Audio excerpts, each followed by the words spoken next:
My name is Anthony Rosales, And I'm Diana Tao. and we are doing a comparative financial analysis of Pepsi and Coca-Cola. Okay, so here we have our top 10 shareholders. As you can see, the top 10 shareholders own 71.87% of the PepsiCo stock, whereas 67.12% of the top 10 shareholders own the Coca-Cola stock.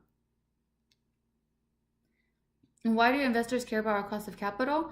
Well, investors care about the cost of capital because it allows for a company to maximize the value of the firm so stockholders have the opportunity to receive a higher return. If a company doesn't consider their financials, it may put the stockholders in a risky investment. And the factors influencing the optimal debt ratio are tax rate, the ability to pay interest, variance in operating income, default spreads, and firm projects.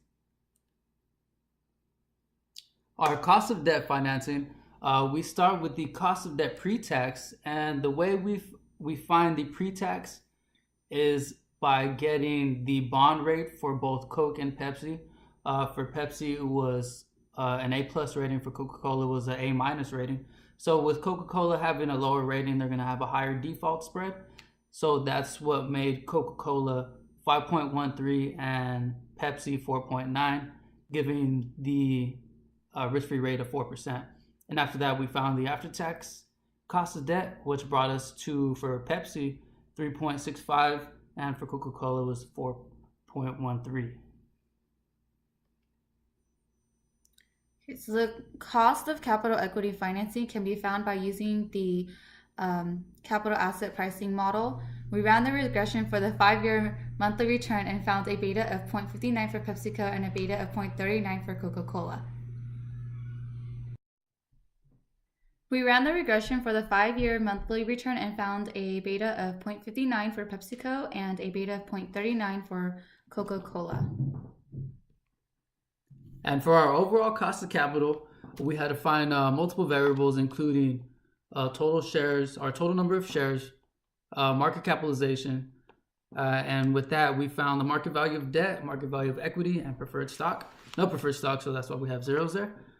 We also found the debt ratio, equity ratio, and again, preferred stock. And from there, using the debt ratio and equity ratio, we found the cost of debt and cost of equity. And for the cost of equity, it's 2.6% for Pepsi and 4.31% for Coca-Cola. For the cost of equity, it's 5.88 for Pepsi and 8.03 for Coca-Cola. And using these variables, we were able to find the weighted average cost of capital. And for Pepsi, that was 5.3556%. And for Coke, it was 6.96%. And can we lower the WACC by changing the capital structure? And with the current capital structure of Pepsi, their debt ratio was 15.96%. The optimal through our analysis was 30% with a change of 14%. And by doing that, we lowered our WACC from 5.35% to 5.32%, which gave the overall firm a boost of $2.3 billion in market value, or enterprise value, and bringing up the share price up $1.60 to $112.78 from $111.18.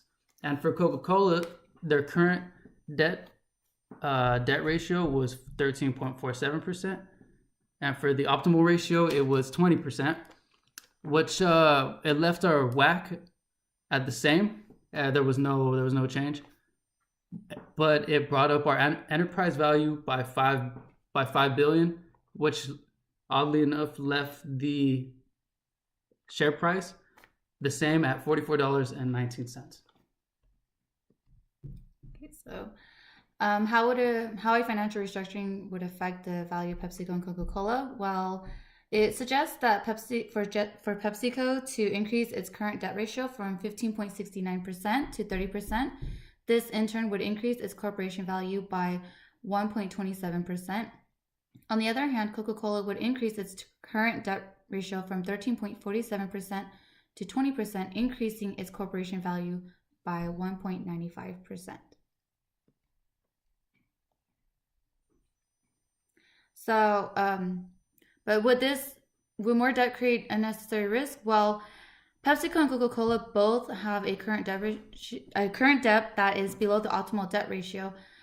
There may be benefits by increasing the debt to reach the optimal level, but PepsiCo and Coca-Cola only merchandise soft beverages.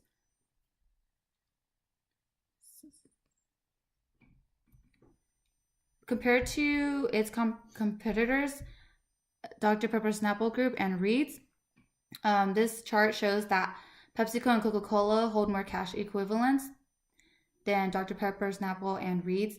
Also, PepsiCo and Coca-Cola appear to hold similar equivalents of other current assets, long-term assets, and current liabilities. Meanwhile, Reed's appears to hold an excessive amount of current liabilities of 63% with a negative 9% of shareholders' equity. Although Dr. Pepper manages to hold a low current liabilities, they do have the highest long-term liability of the four. And for the